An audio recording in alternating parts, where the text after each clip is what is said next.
આવી સામે બાબરમાં તસ્કરોનો તરખાટ અગાઉ પણ અલગ અલગ 6 સ્થળ પર બની ચોરીની ઘટના। બાબરની બાલાજીનગર સોસાયટીમાં બંધ મકાનમાં ચોરી થતા બાબરમાં લોકોમાં ભય।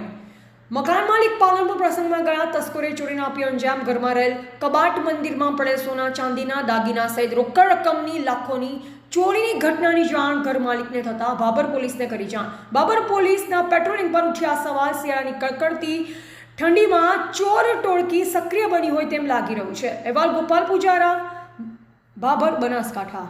શાળાથી હું બહાર જેલી હતી, પાલનપુરમાં સંમેલન ચાલતું હતું અને આ ઘટના આજ રાતે બની છે। કેટલા વાગે બની મને ખબર નહીં। સંમેલન હતું પાલનપુરથી હું અત્યારે આવી, મને આજુબાજુવાળા જોઈન કરી એટલે હું ગાડી લઈને ઘરે આવી।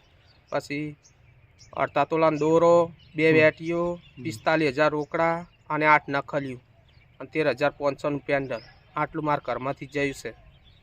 મંદિરમાં ડબ્બો હતો ને મંદિરનો, અહીંયા કોઈ રાસું નહીં, બધું લઈ ગયા છે।